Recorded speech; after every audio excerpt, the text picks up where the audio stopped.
അനുഗ്രഹീതരായി എന്നെ കേൾക്കുന്ന വിശ്വാസികളുടെ സമൂഹമേ, ഇന്ന് നമ്മുടെ നോമ്പിൻ്റെ തിരുപ്പിറവിക്കായി കാത്തിരിക്കുന്ന ഒരുക്ക ധ്യാനത്തിൻ്റെ 7-ാം ദിവസത്തിലേക്ക് നാം എത്തിയിരിക്കുന്നു.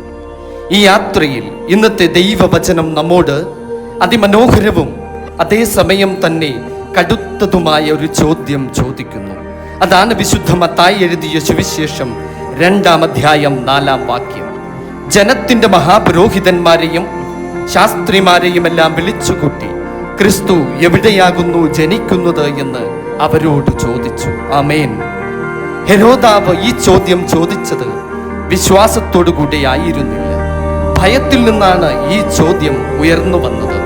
തൻ്റെ സിംഹാസനം നഷ്ടമാകുമോ എന്ന ആശങ്കയിൽ നിന്നാണ് അവൻ ക്രിസ്തുവിനെ കുറിച്ച് അന്വേഷിച്ചത്. അവനെ ആരാധിക്കുവാൻ വേണ്ടി ആയിരുന്നില്ല. ഈ വചനം നമ്മോട് സംസാരിക്കുന്നു. നാം നമ്മോട് തന്നെ ചോദിക്കണം, ദൈവം എൻ്റെ ജീവിതത്തിലേക്ക് വരുമ്പോൾ ഞാൻ എന്തുകൊണ്ട് ഭയപ്പെടുന്നു? എൻ്റെ അധികാരം നഷ്ടമാകുമോ? ഞാൻ മറ്റുള്ളവരുടെ മുൻപിൽ താണു കൊടുക്കേണ്ടി വരുമോ? എൻ്റെ പാപശീലം വിട്ട് ഞാൻ ഒഴിയണമോ? ഞാനെന്ന മനോഭാവം എന്നിൽ നിന്ന് അകറ്റണമോ?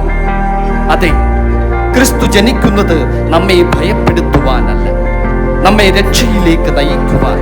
പക്ഷെ അവൻ വരുമ്പോൾ അവനൊരു സ്ഥലം വേണം, ഹൃദയത്തിന്റെ സിംഹാസനം. ഹെരോദാവ് പുറമേ ചോദിച്ചു ക്രിസ്തു എവിടെയാകുന്നു ജനിക്കുന്നത്.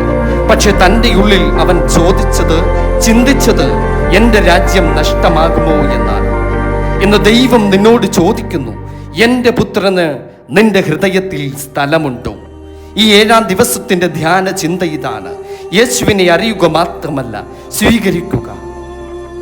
അവനെ സ്വീകരിക്കുക. പുറമെ അന്വേഷിക്കുക മാത്രമല്ല, ഉള്ളിൽ അവനെ കിരീടമണിയിക്കുക. ഭയത്തിൽ നിന്നല്ല, സ്നേഹത്തിൽ നിന്ന് അവനെ വരവേൽക്കുക. നമുക്ക് ഇന്ന് ഇങ്ങനെ പ്രാർത്ഥിക്കാം: കർത്താവേ, എൻ്റെ അധികാരവും സിംഹാസനവും ഞാനെന്ന മനോഭാവവും വിട്ടുകൊടുക്കുന്നു. നീ എൻ്റെ ജീവിതത്തിൻ്റെ രാജാവാകണമേ. ഇതാണ് യഥാർത്ഥ നോമ്പ്, ധ്യാനം, പ്രാർത്ഥന. ഇതാണ് യഥാർത്ഥ തിരുപ്പിറവിക്കായുള്ള ഒരുക്കം. ഇതാണ് യഥാർത്ഥ കാത്തിരിപ്പ്. ക്രിസ്തു ജനിക്കട്ടെ നിങ്ങളുടെ ഹൃദയത്തിൽ. അവൻ വാഴട്ടെ നിങ്ങളുടെ ജീവിതത്തിൽ. ആമേൻ. സ്തോത്രം.